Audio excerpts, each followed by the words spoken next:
28 वर्षापूर्वी मुंबईमध्ये 5 जणांचं हत्याकांड झालेलं होतं। याच्यामध्ये एक आई आणि तिच्या 4 मुलांना संपवण्यात आलं होतं। या प्रकरणामध्ये 3 आरोपी फरार झालेले होते आणि तब्बल 28 वर्षानंतर याच्यातला पहिला नराधम सापडलेला होता आणि या प्रकरणाचा उलगडा झाला होता आणि हेच प्रकरण आज आपण बघणार आहोत आणि त्यासाठी आपल्याला जायचं आहे मुंबईला। मुंबई या ठिकाणचं मीरा भाईंदर वसई विरार हे पोलीस मुख्यालय आहे आणि या अंतर्गत येणारं काशीमीरा या ठिकाणचं पेणकरवाडा नावाचा भाग आहे आणि या ठिकाणी भरवाड चाळ नावाची एक चाळ आहे। आता या चाळीमध्ये राजनारायण शिवचरण चौहान नावाची एक 30 वर्षाची व्यक्ती राहते आहे आणि त्या राजनारायण यांच्याबरोबर त्यांच्या पत्नी आहेत। पत्नीचं नाव आहे जागराणी देवी आणि त्यांचं वय साधारण 25च्या आसपासचं आहे आणि हे पती पत्नी राहत आहेत आणि यांना 4 मुलं आहेत। त्यातला थोरला मुलगा आहे केवळ 5 वर्षाचा, त्याचं नाव आहे प्रमोद। त्यानंतर दुसरा मुलगा आहे, त्याचं नाव आहे म्हणजे दुसरी मुलगी होती, तिचं नाव आहे पिंकी आणि ती साधारण 3.5 वर्षाची आहे। तिसरा मुलगा आहे, त्याचं नाव ठेवलं होतं चिंटू, हा 2 वर्षाचा आहे आणि एक 3 महिन्याचं यांचं चिटुकलं बाळ आहे। अशा पद्धतीनं 4 मुलं आणि आई वडील असा हा 6 जणांचा संसार होता आणि वडील राजनारायण जे आहेत ते जवळच्या एका किराणा दुकानामध्ये नोकरी करत होते आणि याच नोकरीवरती यांचा परिवार चाललेला होता, यांचा उदरनिर्वाह चालू होता। घरची परिस्थिती अत्यंत बेताची होती। विचार करा, फक्त वडील नोकरी करतायत आणि घरामध्ये 4 लहान लहान बाळं आहेत आणि पत्नी जी आहे ती त्या मुलांना सांभाळते आहे। मग याचा अर्थ त्यांच्या घरची परिस्थिती काय असेल? म्हणजे पती 4 पैसे मिळवतोय, बायको मुलांना सांभाळते आहे आणि अशा पद्धतीनं हे अत्यंत हालाकीमध्ये हे सगळी मंडळी दिवस काढत होती। आता सकाळी पती कामाला जायचा आणि रात्री साधारण 10-11 वाजता तो घरी यायचा। आता यावेळेस ही महिला दिवसभर घरी असायची आणि सगळं घरदार संसार वगैरे बघणं हे सगळं चाललेलं होतं। आता यांचं जे रूम आहे त्यांच्या रूमच्या शेजारी म्हणजे यांच्या घराच्या शेजारी दुसरी एक रूम होती। त्या रूममध्ये राजकुमार चौहान, अनिल सरोज आणि सुनील सरोज नावाचे हे 3 जण तिथं राहत होते। आता हे 3ही तरुण होते आणि त्यांचं वय साधारणपणे 20-25च्या आसपासचं होतं आणि हे 3ही तरुण उत्तर प्रदेशमधली वाराणसी या परिसरामधले होते आणि राजनारायण आणि जगराणी हे पती पत्नीसुद्धा मूळचे उत्तर प्रदेशमधले होते आणि त्यामुळे शेजारी राहणारे तरुण उत्तर प्रदेशमधले, हे पती पत्नी उत्तर प्रदेशमधले आणि यामुळे मग या 2 परिवारामध्ये चांगली बोलाचाली होती किंवा आपल्या गावाकडचं म्हणून जे आपुलकी असते ते आपुलकी यांच्यामध्ये होती। पण या गोष्टीचा वेगळाच अर्थ या तरुणांनी काढलेला होता आणि ती बाई आपल्याबरोबर ती बोलते आहे याचा अर्थ यांच्या मनात वेगळाच यायला लागलेला होता आणि बाकी फालतू विचार यांच्या डोक्यात यायला लागले होते आणि यांनी त्या महिलेबरोबर ती जवळीक साधायला सुरुवात केली, त्या महिलेची छेड काढायला सुरुवात केली। आता यांनी एकदा छेड काढली, तिनं कानामागं टाकलं, 2दा काढली, कानामागं टाकलं, पण ह्या बाईला ते परत त्यांना असं वाटत होतं की आता ही आपल्या म्हणजे मुठीत येईल किंवा कह्यात येईल का, आता शब्दप्रयोग काय करावा तो प्रश्न आहे, पण असं त्यांना वाटत होतं त्यांच्या मनातल्या इच्छा पूर्ण होतील। पण ती बाई मात्र यांना काय ताकास्तूर लागून देत नव्हती आणि ती यांच्या त्रासाला प्रचंड कंटाळली आणि मग तिनं हे सगळं आपल्या नवऱ्याला सांगितलं होतं आणि ज्यावेळेस तिच्या नवऱ्याला कळलं की बाबा आपल्या पत्नीला हे 3 तरुण त्रास देत आहेत, यावेळेस मात्र त्या पतीनं या 3 तरुणांना प्रचंड चांगला धडा शिकवलेला होता आणि याच्यामध्ये कडाक्याचं भांडण झालेलं होतं। पण एवढं असताना सुद्धा हे नराधम जे आहेत त्यांनी त्रास देणं सोडलेलं नव्हतं आणि यामुळे या 2 कुटुंबातला वाद जो आहे तो वाद वाढत चाललेला होता आणि तो इतक्या मोठ्या प्रमाणात वाढला की एक अत्यंत भयंकर असा प्रकार मग समोर आलेला होता। तारीख आहे 16 नोव्हेंबर 1994। मी हे 28 वर्षापूर्वीचं सांगतोय। तर 16 नोव्हेंबर 1994 या दिवशी दुपारच्या साधारण 4चा सुमार होता आणि पती जे आहेत ते कामावरती गेले होते, ती पत्नी आणि तिची 4 मुलं घरामध्ये होती आणि ही संधी या नराधमानं साधली आणि ते 3घही त्या घरामध्ये शिरले। त्यांनी त्या महिलेवरती हात टाकण्याचा प्रयत्न केला, अत्याचार करण्याचा प्रयत्न केला। आता या गोष्टीला त्या महिलेनं जोरदार विरोध केला आणि यावेळेस मग ह्या नराधमांनी त्या महिलेला मारहाण केली आणि तिथं जी लहान मुलं होती ती रडायला त्यांनी सुरुवात केली, त्यामुळे त्या लहान मुलांना सुद्धा यांनी मारहाण केली। एवढंच नाही तर यांच्याकडे जे चाकू होते, चॉपर होते, या चॉपरनी त्यांनी या सगळ्यांची हत्या केली। त्या महिलेला मारून टाकलं, 5 वर्षाचं बाळ कापून काढलं, 3-3.5 वर्षाची मुलगी मारली, 2 वर्षाचं बाळ मारलं, 3 महिन्याचं बाळ मारलं।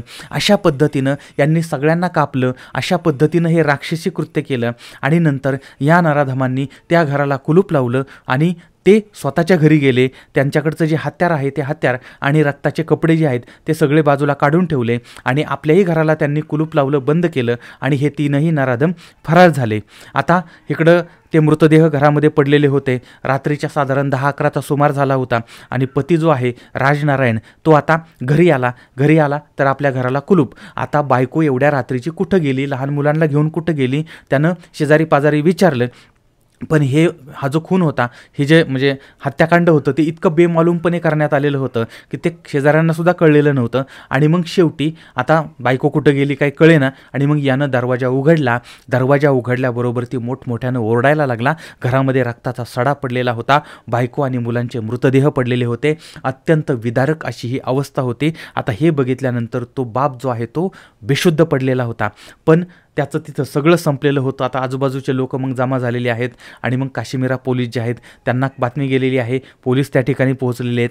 त्यांच्या पद्धतीनं कायदेशीर प्रक्रिया सुरू झालेली होती आणि राजनारायण यांनी मग ज्यावेळेस ते शुद्धीवरती आले त्यानंतर मग पोलिसांनी त्यांच्याकडून जबाब घेतले आणि मग त्यांनी सांगितलं की समोरचे बाजूचे जे तिघं होते त्या तिघांचं आमचं सारखा वाद व्हायचा आणि आता ते तिघं गायब झालेली आहेत आणि त्यामुळे त्यांच्यावरती संशय आहे असं त्या पतीनं सांगितलं.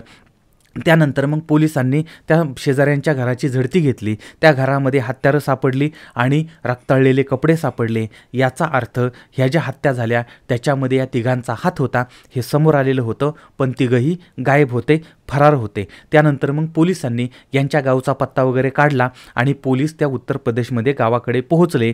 पण त्या ठिकाणी हे नराधम सापडले नाहीत. पोलीस त्यांच्या मागावरती होते पण ते काही सापडत नव्हते. आता या घटनेला 1 महिना गेला, 2 महिने गेले, 6 महिने गेले. तो पती जो आहे तो वेडापिसा झाला होता. त्याला वेड लागायची वेळ आली होती. आपल्या बायको आणि मुलांच्या हत्येमुळे तो पूर्णपणे कोलमडून पडलेला होता. तो कायमचा बर्बाद झाला होता, उद्ध्वस्त झालेला होता. त्याचं कशावरती लक्ष लागत नव्हतं आणि आता त्याची एकच शेवटची इच्छा होती आणि ती होती आपल्या मुलांना आणि बायकोला न्याय मिळाला पाहिजे आणि त्या तीनही नराधमांना शिक्षा झाली पाहिजे. त्यांच्या पापाची फळं त्यांना भोगायला लागली पाहिजेत आणि यासाठी तो पती जो आहे तो सतत पोलिसांमध्ये जात होता. पण तपास चालू आहे. या हत्येला 6 महिने झाली, 1 वर्ष झालं, तपास चालू आहे. 2 वर्ष, 4 वर्ष झाली, तपास चालू आहे. 6 वर्ष, 8 वर्ष, 10 वर्ष, 12 वर्ष झाली. पण तरीही त्याला न्याय मिळालेला नव्हता. ते नराधम सापडलेले नव्हते. फक्त तपास चालू होता. पण 12 वर्षांनी म्हणजे 2006मध्ये राजनारायण यांचा अपघात होतो आणि त्या अपघातामध्ये त्यांचा मृत्यू होतो. न्याय तर मिळत नाहीच, पण अपघातामध्ये या माणसाचा स्वतःचा जीव जातो. अशा पद्धतीनं राजनारायण याच्यासह त्याचा आता सगळा परिवार संपलेला होता. त्याच्या परिवाराचं नामोनिशान संपलेलं होतं. सगळं काही संपलेलं होतं. पूर्ण संपून गेलेला होता आणि त्यांच्या मृत्यूची फाईल जी होती ती मात्र धुळखात पडलेली होती. आता हे प्रकरण ज्यांच्या बाबतीत घडलं ते सुद्धा विसरून गेले होते. ज्यांनी घडवलं होतं ते सुद्धा विसरून गेलेले होते. सगळे विसरून गेले होते.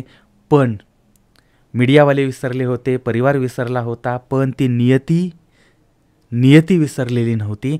आता या घटनेला 15 वर्ष झाली, 20 वर्ष झाली, 25 वर्ष झाली. आता या सुमारास मेरा भाईंदर वसई विहार या ठिकाणी नवीन पोलीस मुख्यालय स्थापन झालं आणि त्यावेळेसचे जे तत्कालीन आयुक्त आणि उपायुक्त होते यांनी असं फरमान काढलं की जे काय आपल्या कार्यक्षेत्रामधले अत्यंत गंभीर असे गुन्हे घडले होते आणि ज्यांचं निकाल लागलेला नाही ती सगळी प्रकरणं बाहेर काढा. आणि यानंतर मग 25-26 वर्षापूर्वी घडलेलं हे प्रकरण पोलिसांनी पुन्हा बाहेर काढलं. यानंतर पोलिसांनी टीम बनवली. ही टीम वाराणसीला जाऊन आली आणि यावेळेस मात्र पोलिसांना काही नवीन माहिती मिळालेली होती. त्यानंतर जून 2021मध्ये पुन्हा पोलीस उत्तर प्रदेशमध्ये गेले. 20 दिवस त्या ठिकाणी ते थांबले होते. त्या ठिकाणी त्यांनी तपास केला आणि यावेळेस एका आरोपीबद्दल माहिती समजली होती, राजकुमार चौहान. हा 2007 पासून कतार हा जो देश आहे त्या ठिकाणी एका काचेच्या कारखान्यामध्ये काम करतो आहे. हा नराधम वर्षातून 2-3 महिने गावाकडे येतोय हे सुद्धा पोलिसांना समजलं.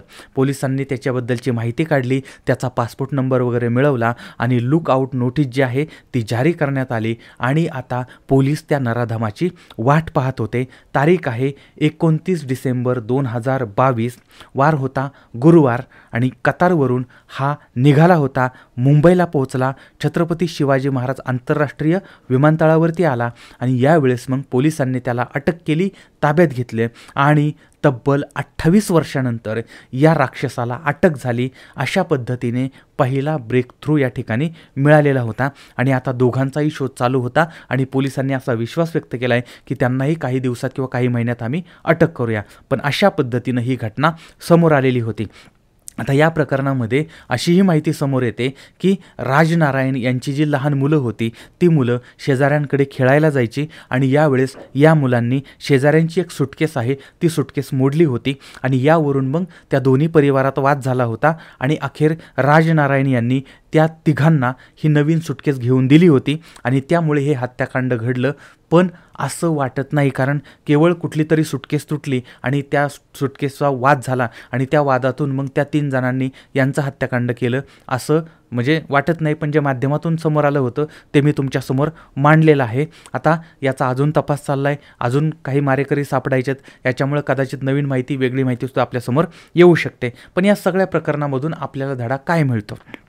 पहिली गोष्ट की अनेक महिला ज्या असतात ना त्या मनमोकळेपणानं बोलतात, त्यांच्या मनामध्ये पाप नसतं, पण ते ज्यांच्याशी बोलतात ती व्यक्ती जर चुकीचा अर्थ काढत असेल तर मात्र काहीतरी अघटित घटना घडू शकते आणि त्यामुळे आपला मनमोकळेपणा, आपला चांगुलपणा कधी आपल्यासाठी घातक ठरतो. महिलांनी या गोष्टीची काळजी घेतली पाहिजे, कारण समाजामध्ये सगळीच माणसं आपल्यासारखी नसतात, सगळीच माणसं आपल्या विचारांसारखी नसतात आणि त्यामुळे अनेक वेळा नालायक लोक असतात ना, ती लोक या गोष्टीचा गैरफायदा घेतात आणि एखादी महिला आपल्याबरोबर ती चांगली बोलते आहे किंवा आपुलकीनं बोलते आहे, या तिच्या स्वभावाचा, तिच्या चांगुलपणाचा, तिच्या मनमोकळेपणाचा हे लोक गैरफायदा घेण्याचा प्रयत्न करतात आणि त्यांच्या मनात भलतेच विचार येतात आणि ते विचार कृतीमध्ये आणण्याचा प्रयत्न करतात.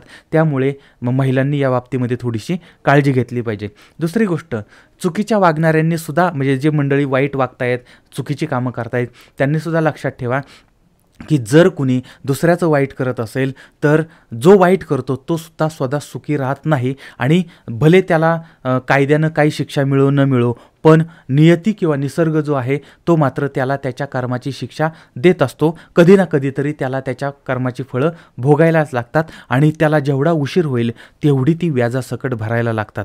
बरं, आता याबद्दलचं तुमचं मत काय ते सुद्धा मला जरूर कळवा. पुन्हा भेटूया पुढच्या भागामध्ये एका नवीन क्राईम स्टोरीसह. तोपर्यंत धन्यवाद.